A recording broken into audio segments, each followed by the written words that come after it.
Sir आपके सेवा काल का ये आखिरी दिन है। कल ना सरकारी गाड़ी होगी, ना लाल नीली बत्ती लगी होंगी, ना गनमैन होगा, ना ड्राइवर होगा। मतलब एक अलग तरह की फीलिंग आ रही होंगी। तो आज के बाद जो कल होगा, वो कल से आपका कैसा होगा, उसके बारे में आप क्या सोचते हैं? लेकिन तो आज गाँव में लोग ये क्यों कहते हैं कि साहब इस कलेक्टर ने माल खूब कमाया, इसमें क्या कहना है आपका? जैसा कि 1 सवा साल से बड़ी चर्चा जोरों पे है कि कलेक्टर साहब तो धौलपुर से चुनाव लड़ेंगे। क्या मानस है, कोई चुनाव लड़ने की ऐसी बात है या वैसी अफवाह है? गणित बताओ, एक मैनेजमेंट बताओ, बड़ा चर्चा में रहा। सत्ताधारी दल के दो विधायक और आपके खिलाफत रहे जयपुर तक, सीएम को कहा साहब हटाओ, साहब कलेक्टर साहब, मतलब उनकी जो भी व्यक्ति हो। लेकिन फिर भी ऐसा क्या आपने किया, क्या जादू किया कि सरकार को, सीएम को, सबको इतने कॉन्फिडेंस में रखा कि बिल्कुल डंके की चोट पे आखिरी रिटायरमेंट यहाँ से होकर जा रहे हैं और 3 साल रहे हैं? वो क्या है, थोड़ा सा बताओ। नमस्कार, आप देख रहे हैं धौलपुर जिले की जनता का सबसे लोकप्रिय चैनल फर्स्ट ट्रैक और आपके साथ मैं हूं संदीप शर्मा। आज हमारे साथ हैं धौलपुर जिला कलेक्टर राकेश कुमार जायसवाल जी। आज 31 मई है और इनका कार्यकाल का जो आखिरी दिन है। आज इनसे हम बात करते हैं, इनके जो एक करीब 3 साल का धौलपुर में कार्यकाल रहा, क्या क्या उपलब्धियाँ रहीं, क्या क्या इनके सपने थे, क्या क्या पूरे किए, क्या क्या रह गए और भविष्य का इनका क्या प्लान है। सर पहले तो आपको बहुत बहुत स्वागत, आपने हमें समय दिया और आपका हमारे चैनल बहुत बहुत स्वागत है। सर बताएं, आप करीब 3 साल तक कलेक्टर रहे, तो आपकी संक्षिप्त में थोड़ा सा बताएं कि धौलपुर जिले में आपकी क्या प्रमुख उपलब्धियां रहीं? सबसे पहले बताना चाहूँगा कि मैंने जब कार्यभार ग्रहण किया, मेरे लिए एक बहुत चुनौती थी, क्योंकि 20 साल जीवन का गुजार चुका था और ऐसे ज़िले में काम करना अपने आप में एक चुनौतीपूर्ण था। एस्पिरेशनल जिला है। सबसे पहले क्योंकि इसकी मॉनिटरिंग प्रधानमंत्री महोदय स्वयं करते हैं, हमने इस बात पर जोर दिया कि एस्पिरेशनल जिले के डिफरेंट जो सोशल और इकोनॉमिक इंडिकेटर्स हैं, सामाजिक और आर्थिक संवेदक बिंदु हैं, उनमें अच्छा काम किया जाए और जिले की प्रगति को बढ़ाया जाए। इसमें मूल रूप से एजुकेशन है, मेडिकल है, इंफ्रास्ट्रक्चर है, स्किल है, बैंकिंग सेक्टर है, विभिन्न प्रकार के आयाम थे। हम लोगों ने अच्छा परफॉर्मेंस किया और सबसे बड़ी खुशी की बात यह है कि हमको ओवरऑल रैंकिंग में, मेडिकल और एजुकेशन रैंक में राष्ट्रीय स्तर पर पहचान मिली। हम लोग प्रथम स्थान पर प्राप्त हुए 115 जिलों में, कभी द्वितीय स्थान पर आए। 15 करोड़ रुपए की राशि तो केवल इनाम में हमको अर्जित हुई, जिसका उपयोग हमने मेडिकल और एजुकेशन और ICDS 3 सेक्टर्स में प्रमुखता के साथ किया गया। इसके अलावा अगर देखा जाए तो जब से मैं कार्यभार ग्रहण किया तो एक वोटर सत्यापन का कार्यक्रम चला। 28वें नंबर पर थे। हमने प्रयास किया कि कैसे हम प्रगति को बढ़ाएं।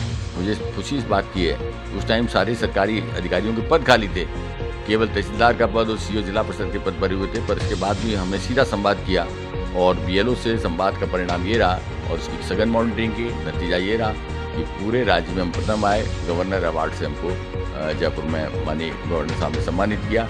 इसी प्रकार से एक E-गवर्नेंस का इनिशिएटिव भी हमने लिया। अस्पतालों में लंबी भीड़ लगती थी, हमें इस बात की चिंता थी। सुबह सुबह लोगों में लड़ाई झगड़े की नौबत आती थी। जो गंभीर रूप से बीमार आदमी थे वो लाइनों में खड़े नहीं हो सकते थे। लोग 2-2 व्यक्तियों को एक्स्ट्रा लेके साथ आते ताकि वो पर्चियाँ ले सकें। तो उस सिस्टम को हमने अब रेगुलेट किया और मुझे बताते हुए खुशी है कि इसके लिए हमने ये व्यवस्था की कि कोई भी आदमी 10 दिन पहले भी पर्ची ले सकता है और किसी भी ई-मित्र केंद्र पर जाके ले सकता है। सरकार में इसकी बड़ी सराहना हुई और E-गवर्नेंस अवार्ड से धौलपुर को नवाजा गया। ये मेरी प्रसन्नता का विषय। इसके अलावा ऑनलाइन कंप्यूटराइजेशन का जो मसला था, उसमें भी पूरा जिले की समस्त तहसीलों को ऑनलाइन किया गया। नतीजा ये रहा कि राज्य का ये 7वां जिला बना जिसमें पूरा जिला ऑनलाइन हुआ।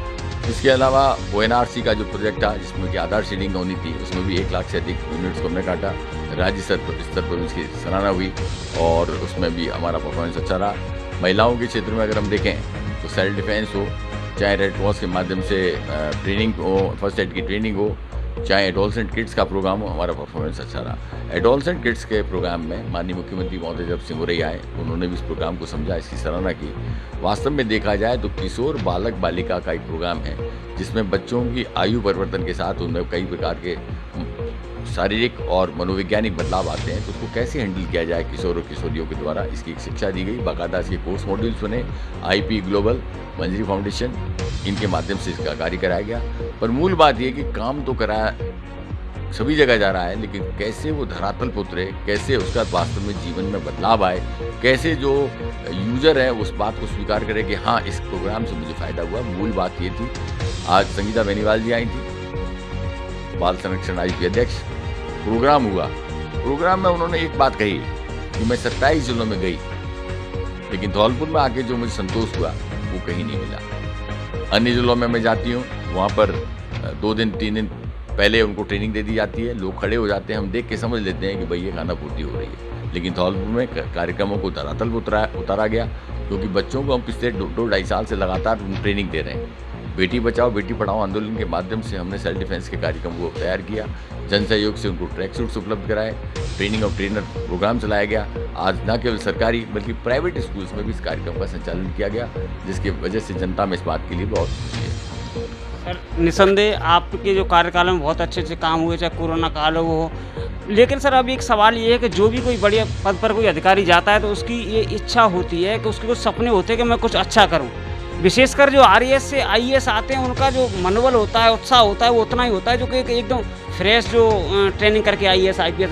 विशेषकर आपके साथ तो ये आपका एक तरह से गृह जिला था, आप यहाँ पले बड़े, तो आपकी इच्छाएं तो कुछ ज़्यादा ही होंगी, सपने कुछ ज़्यादा ही होंगे, धौलपुर के लिए क्या कर सकूँ। तो ऐसे कौन से सपने थे जो पूरे नहीं हो पाए? हकीकत में देखा जाए तो कुछ ऐसी चीज़ें थी रह गई। कारण क्या रहा कि इस 2.25 साल के कार्यकाल में करीब 2.25 साल तो कोरोना ही। कोविड मैनेजमेंट में भी ज़िले में जो तैयारियाँ हुई वो अद्भुत अपूर्व हुई, और मुझे जब मैं जा रहा हूँ तो इस क्रेडिट इस बात का सबसे अधिक मिल रहा है कि एक तो लोगों की सुलभ पहुँच मैंने रखी है, लोगों में आम जन में बॉन्डिंग रही, और दूसरा जो लोग बात कर रहे हैं वो इस बात के लिए कि साथ इस संकट के समय आप ढाल बनकर उतरे। मुझे मालूम था कि संकट के समय स्थितियां हालात इतनी ख़राब थी कि कोई यही नहीं समझ पा रहा था कि ये क्या रोग है, कैसे फैलता है, कैसे नियंत्रण में आएगा और क्या संकट है इसमें। हम लोगों ने ये निर्णय किया कि यदि मैं कमरों में कैद हो जाऊंगा और अपनी सुरक्षा में इतना ध्यान दूंगा कि आवाम की सुरक्षा का नहीं हो पाएगा, तो नीचे का स्टाफ भी वही करेगा, नीचे के अधिकारीगण भी फील्ड में नहीं जाएंगे। तो हमने कोविड मैनेजमेंट में जो काम किया बेहतरीन काम किया। कोविड की इस व्यस्तता के कारण निश्चित रूप से अन्य कार्य प्रभावित हुए। अगर हमें 3.25 साल का समय मिलता और कोविड से हम फ्री होते तो सामाजिक आर्थिक क्षेत्र में और भी कार्यक्रमों को हम लेते। मैं और भी बताना चाहूँगा, वैसे तो हमने जो चाहा हमने किया। आज सुपोषित बचपन का एक कार्यक्रम मैंने और शुरू किया है, एक इनोवेशन प्रोजेक्ट के रूप में शुरू किया है। आज की तारीख में जो राष्ट्रीय बाल स्वास्थ्य कार्यक्रम है RBS के, उसका जो कवरेज है वो स्कूल है, आंगनबाड़ी है और मदरसे हैं। लेकिन 0 से 5 साल के केवल 1,15,000 बच्चे ही आंगनबाड़ी केंद्रों से जुड़े हुए हैं। हमने ये महसूस किया कि करीब 111 गांव हैं जहाँ एक भी आंगनबाड़ी केंद्र नहीं है, 43 शहरी क्षेत्र में वार्ड है जहाँ एक भी आंगनबाड़ी केंद्र नहीं है, और जहाँ आंगनबाड़ी केंद्र हैं भी तो उनका अंडर कवरेज है। आप सरमोत्रा को देखिए, आबादी उसकी काफ़ी है, करीब 25,000 की, लेकिन वहाँ पर केवल 8 ही आंगनबाड़ी केंद्र है। मनिया इतना बड़ा क्षेत्र है, वहाँ पर भी लिमिटेड आंगनबाड़ी केंद्र है। तो हम लोगों ने एक सर्वे करवाया और आपको आश्चर्य होगा कि 1.18 लाख आज की तारीख में आंगनबाड़ी केंद्रों में नामांकित हैं। इस सर्वे में 1.26 लाख बच्चे ऐसे चिन्हित हुए हैं 0 से 5 साल के, जिनको कि आंगनबाड़ी केंद्रों में एनरोलमेंट नहीं था, और इस वजह से वो राष्ट्रीय बाल स्वास्थ्य कार्यक्रम के कवरेज से बाहर थे। अभी 7,000 बच्चों का सर्वे हुआ, करीब 2.5% बच्चे उसमें बीमार पाए गए। 4 बच्चे ऐसे पाए गए जिनके हार्ट में होल था, और उनकी सर्जरी का काम 3 की जयपुर में, 1 की अहमदाबाद में कराई गई।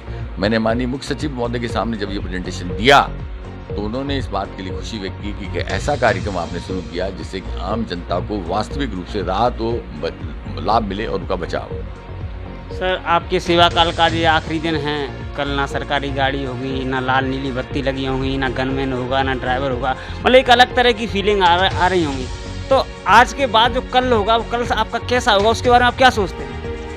देखिए, मैं शुरुआती दौर से, चूँकि मेरे पिता भी नौकरी में रहे, तो मैंने जीवन के बनते बदलते क्रमों को देखा। क्या हालात ट्रांसफ़र के बाद, क्या हालात रिटायरमेंट के बाद होते हैं, इसकी वाकिफ़ थी। तो शुरू से ही मेरे में एक पावर नेशन हाई नहीं था। आज मैं जा रहा हूँ, रिटायरमेंट के वर्ष हूँ, जिस तरह से मेरे पास फ़ोन कॉल्स आ रहे हैं, जिस तरह से लोग मेरे से बात कर रहे हैं, जिस तरह से मुझे लोगों का प्यार स्नेह मिल रहा है, तो ये प्यार उसने ही मेरे को आगे बनाए रखेगा। लेकिन इतना अवश्य है कि इतनी अति व्यस्तता के इस असाइनमेंट के बाद, इस पद के बाद, जब आप ऐसे स्थान पर चले जाओगे जहाँ आपके पास कोई काम करने का कोई ऐसा रीज़न नहीं रह जाएगा, एक अपने आप में बदलाव लाएगा।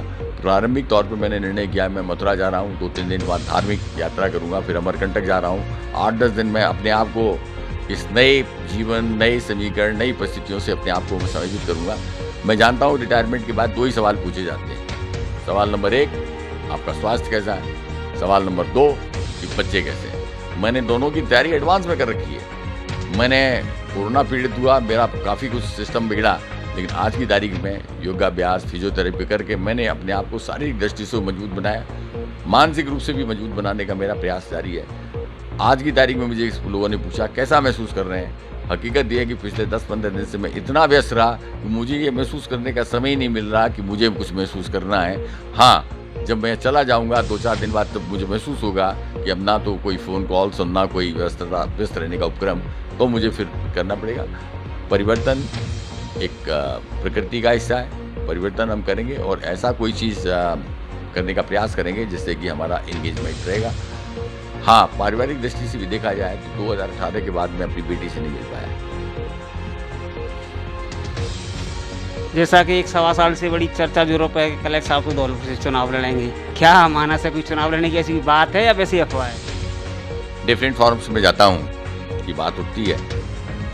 हकीकत में मैंने इस चीज़ का मूल्यांकन करने का प्रयास किया कि ऐसी धारणा क्यों विकसित हो रही है। धारणा इसलिए विकसित हो रही है कि जिस तरह का मेरा लोगों को एक्सेस रहा, जुड़ाव रहा, तो लोग ये समझते हैं कि साहब कि इसका कुछ ना कुछ एजेंडा हो सकता है।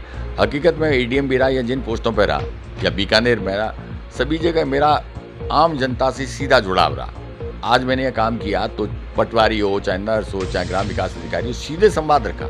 मुझे मालूम है कि अगर मैं डिपेंडेंट इंटरमीडिएट लेवल जो अफसर उनको हो जाऊंगा तो वो मुझे सफलता अर्जित नहीं होती। आज मेरी सफलता जिले में रही तो सीधा पटवारी को फ़ोन, सीधा ग्राम विकास, सीधा हमारे अध्यापक को और सीधा ही जनता में सीधा जुड़ाव रहा। तो इन कारणों को देख के लगता है कि भाई ये कहीं ऐसा तो नहीं इसका एजेंडा हो। मैंने जो काम किया, चूँकि मैंने पहले बताया कि 20 साल से अधिक मेरा जीवन यहाँ गुजरा, मैंने एक तय किया कि यदि मैं अपने नाम से कलेक्टर बनूंगा तो नहीं चलेगा। मैंने तय किया कि मैं अपने नाम से कलेक्टर नहीं जाना चाहूँगा, अपने काम से कलेक्टर जाना चाहूँ। तो वो जन जुड़ाव की जो एक गैर परंपरागत मेरी अप्रोच रही, उसने इस भाव निष्कर्ष पर लोगों को थोड़ा दिया है, कुछ अंकों को दिया है। पर हर आदमी का एक अलग पर्सनैलिटी ओरिएंटेशन है। मेरी प्राथमिकता में राजनीति कभी नहीं रही और कभी राजनीति का मेरा कोई है ही नहीं, दूर दूर तक कोई इरादा। सर, कोई ऑफर आता है किसी राजनीतिक दल से टिकट वगैरह तो क्या मूड बनेगा? नहीं, मैं हरसंभव प्रयास ये करूँगा कि मैं इससे दूर रहूं, क्योंकि मेरी सोच और मेरी विचारधारा और मेरे पर्सनैलिटी ओरिएंटेशन में चीज़ मैच नहीं करती। सर, एक गणित बताओ, एक मैनेजमेंट बताओ, बड़ा चर्चा में रहा। सत्ताधारी दल के 2 विधायक और आपके खिलाफत रहे जयपुर तक, सीएम को कहा साहब हटाओ, साहब कलेक्टर साहब, मतलब उनकी जो भी व्यक्ति हो, लेकिन फिर भी ऐसा क्या आपने किया, क्या जादू किया कि सरकार को, सीएम को, सबको इतने कॉन्फिडेंस में रखा कि बिल्कुल डंके की चोट पर आखिरी रिटायरमेंट यहाँ से होकर जा रहे हैं और 3 साल रहे, वो क्या है, थोड़ा सा बताओ तो। ये बात सही है कि शुरुआती दौर में मेरे समीकरण थोड़े से रहे, लोगों ने समझ उतना नहीं पाए, लेकिन जो काम हमने किया और जो उसका फीडबैक रहा, तो माननीय मुख्यमंत्री स्तर पर भी लगभग आज से 1.5 साल पहले ये बन गया था कि इनको चेंज करना है। माननीय मुख्यमंत्री महोदय की जब सारी तस्वीर पेश की गई तो उन्होंने अपने व्यक्तिगत स्तर पर 2-3 जगह फ़ोन किए और फ़ोन करके जानकारी ली। उसके बाद उन्होंने कहा कि भाई हम परिवर्तन नहीं करेंगे। लेकिन मैं ये भी बताना चाहूँगा कि मैंने एक सद्भाव की राजनीति रखी। जितने भी राजनीतिक थे धीरे धीरे उनको भी समझ में आ गया। आज की बात, बड़ी मज़े की बात यह है कि उनको भी दिल में, मन में ये आ गया कि नहीं, अफसर ये सही था, हमने ही समझने में थोड़ा सा एक रखी। सभी के सहयोग से यहाँ काम चला, बढ़िया काम चला। सहयोग निश्चित रूप से मुझे मिला तो माननीय मुख्यमंत्री महोदय का, यहाँ के जितने भी राजनीतिक जो थे उनको भी रहा और धीरे धीरे स्थितियाँ सामान्य हुई। अब नए कलेक्टर आएंगे, आपको उनके लिए बिल्कुल नया होगा, आपके लिए बहुत पुराना है धौलपुर, आप यहाँ बचपन गुजरा, एडीएम रहे और अब कलेक्टर रहे और बिल्कुल जनता से घुल मिल गए, तो कोई उनके लिए सुझाव दें कि जिले को चलाना कैसे आसान हो सकता, कोई सुझाव उनको देना चाहेंगे? बढ़िया सुलझे हुए कलेक्टर यहाँ आएंगे, समझेंगे, व्यवस्थाओं का संचालन करेंगे और मेरा उनको पूरा सहयोग रहेगा। 1-2 सवाल हैं वो नेगेटिव हो सकते हैं आपके अनुसार, वो हम लेंगे। जितना आपके काम अच्छे रहे, कोरोना में आप बहुत भागे दौड़े, मतलब मुझे समझ में नहीं आता कि आप पुलिस के अधिकारी हो, प्रशासन के अधिकारी हो, मतलब पुलिस का काम है तब भी आप भग रहे हो, लेकिन कहीं ना कहीं आप विवादों में भी रहे। चाहे कोरोना वैक्सीन ना लगवाने पर सब राशन बंद कर देने का विवाद हो, पूरे प्रदेश में हुआ, चाहे सोशल मीडिया पर न्यूज़ बैन करने का हो, तो इस चीज़ को आप कैसे सोचते हैं, इसके बारे में क्या कहना है? मैं बताना चाहूँगा कि उस टाइम ये थी कि जो व्यक्ति वैक्सीन नहीं लगा रहा है, वो वैक्सीन नहीं लगा के अपने जीवन को तो खतरे में डाल ही रहा है, पर वैक्सीन नहीं लगाकर वो दूसरे व्यक्ति को भी खतरे में डाल रहा है, अपने परिवार को खतरे में डाल रहा है, उनको भी कर रहा है। हमने शुरुआती दौर में प्रयास किया कि लोग वैक्सीन लगाएं, लेकिन ग्रामीण क्षेत्र में, विशेष रूप से डांग क्षेत्र में एक मानसिकता फैल गई। एक डायलॉग फेमस हुआ, जाते कसुना है रो साहब। हमें इस मानसिकता से बहुत बड़ा संघर्ष करना पड़ा और हमें इस बात का एहसास था कि कोई टेक्नोलॉजी अपनानी पड़ेगी जो चीज़ सबसे ज़्यादा उनको हिट करती है। तो हमने इस प्रकार का राशन डीलर्स के माध्यम से उनको सेंसिटाइज किया कि अगर आप नहीं करेंगे तो उससे वंचित होना पड़ सकता है, क्योंकि सरकार के द्वारा प्रदत्त सुविधा का उपयोग अगर आप कर रहे हैं तो कम से कम अपना जीवन तो सुरक्षित रखें, कम से कम अपने परिवार का जीवन सुरक्षित रहें, अपने आसपास के लोगों का जीवन सुरक्षित रहें। हमने दिया, निश्चित रूप से इसकी कुछ आलोचना लोगों से हुई, लेकिन मैं बताना चाहूँगा कि धीरे धीरे ये बात लोगों में फैली कि भाई इसमें अहित नहीं है। लेकिन हाँ, किसी को इसमें वंचित नहीं होना पड़ा, केवल एक मनोवैज्ञानिक दबाव इसके माध्यम से बनाया गया। एक ऐसी रूमर है, एक ऐसा कड़वा सवाल है कि शायद तो जीवन में उस बात को कोई आपके सामने नहीं कह पाएगा, लेकिन संदीप का इसी चीज़ के लिए नाम है कि जिसको कोई नहीं लिखता, जिसको कोई नहीं कहता, वो पूछता हूँ मैं। सवाल ये है कि लोग काम आपने बहुत अच्छी, आपके काम पर कभी मैंने सवाल नहीं उठाए। जब आपसे मैंने नैतिक अपने चैनल के लिए कानूनी लड़ाई लड़ी तब भी आपके काम पे मैंने सवाल नहीं उठाए, काम पे आपके कभी क्वेश्चन नहीं आया। लेकिन तो आज गांव में लोग ये क्यों कहते हैं कि साहब इस कलेक्टर ने माल खूब कमाया, इसमें क्या कहना है? हर व्यक्ति को अपनी अभिव्यक्ति की स्वतंत्रता का अधिकार है। अगर कोई व्यक्ति कुछ कर रहा है तो उसको, आज तक तो ऐसी कोई बात आई नहीं कि कोई इस तरह का है। तो अगर कोई बात आती है तो ये तो पारदर्शी संसार है, किसी प्रकार की जांच हो सकती है, चीज़ देखी जा सकती है। सर, तो अब एक आखिरी सवाल, फर्स्ट ट्रैक चैनल आप 3 साल से वहाँ पे देख रहे हो, हम बिल्कुल गांव-गांव में जाकर रिपोर्टिंग, कुछ फर्स्ट ट्रैक चैनल के लिए सुझाव, कुछ इससे शिकायत होंगी, इनको हम दूर करने का प्रयास करेंगे। फर्स्ट ट्रैक की टीम के बारे में कुछ कहो जो आपने 3 साल में देखा था। मैं बताना चाहूँगा कि मैं बाहर भी जाता था तो फर्स्ट ट्रैक चैनल देखता था कि वो क्या हो रहा है, क्योंकि विजुअल मेथड से जो चीज़ें आप देखते हैं आपको हकीकत का पता चलता है। कई घटनाक्रम ऐसे होते हैं अनरिपोर्टेड रह जाते हैं, या घटनाक्रम की जो तीव्रता है, तीक्ष्णता है, उसकी इंटेंसिटी है, उसका एहसास आप किसी के माध्यम से हो सकता है। तो फर्स्ट ट्रैक चैनल का बहुत बढ़िया यहाँ रोल रहा है और कवरेज है। और सबसे बड़ी बात है कि कोई घटनाक्रम जिले के किसी भाग में हो, उसका अगर विजुअल कवरेज आप कर रहे हैं तो उससे बढ़कर कोई बात नहीं हो सकती। मैं चैनल के सुखद उज्ज्वल भविष्य की कामना करता हूँ और राहुल और Sandeep, they are doing exceptionally good work, well done. Sir, कोई अगर आपके मन में आज आपका आखिरी दिन है, कुछ कहना चाहते हो जिले के युवाओं से, माताओं से, बहनों से, राजनेताओं से, तो हम आपको आप जो हम नहीं पूछ पाए और आप कहना चाहते हैं जिले के बारे में, तो आप सर कुछ कहें। सबसे बड़ी मैं कमी ये देखता हूँ कि जिले में मैं सन 1966 से 76 में रहा, राजाखेड़ा क्षेत्र जाता हूँ, बसरी क्षेत्र जाता हूँ, प्रगति का भाव प्रतीत होता है। बाड़ी, मनिया, धौलपुर का ये क्षेत्र ये तो ठीक है, हाईवे की कनेक्टिविटी है और इन चीज़ों से पनपा, लेकिन क्षेत्र में शिक्षा की कमी है। बच्चे जब शिक्षित होकर बाहर जाएंगे और अच्छी अच्छी नौकरियां करेंगे, IAS IPS में आएंगे, इंजीनियरिंग में आएंगे, तो निश्चित रूप से क्षेत्र का विकास होगा। तो ये एक कमी है। इंडस्ट्रियलाइजेशन का एक बिंदु है जिस पर कि निश्चित रूप से ताज ट्रेपेजियम जोन घोषित होने के कारण इंडस्ट्रीज़ वगैरह डेवलप हो रही हैं और आ रहा है। तो युवाओं को ये अपील करना चाहूँगा कि अधिक से अधिक शैक्षणिक कार्यों में अपनी लगाएं, सेल्फ एम्प्लॉयमेंट की तरफ बढ़ें, धौलपुर से बाहर जाके इस दुनिया और संसार को देखें। अगर अपवर्ड मोबिलिटी होगी तो निश्चित रूप से उसका विकास होगा। सर, बहुत बहुत धन्यवाद, आपने समय दिया। तो ये थे धौलपुर जिला कलेक्टर राकेश कुमार जायसवाल जी, जिन्होंने हमारे हर कड़वे और मीठे सवाल का बड़ी अच्छी तरह जवाब दिया। अक्सर देखे जाते हैं कि नेगेटिव सवालों से गुस्सा हो जाते हैं, लेकिन ऐसा कुछ नहीं, पूरी ईमानदारी से उन्होंने अपने सवालों का जवाब दिया, हमारे सवालों का जवाब दिया। साथ ही राहुल शर्मा के साथ संदीप शर्मा, फर्स्ट ट्रैक धौलपुर। धौलपुर जिले की दिन भर की खबरें शाम को ही अपने मोबाइल पर देखने तथा जिले की बड़ी घटनाओं का तुरंत अपडेट प्राप्त करने के लिए हमारे चैनल को सब्सक्राइब करें और बेल आइकन दबाएं।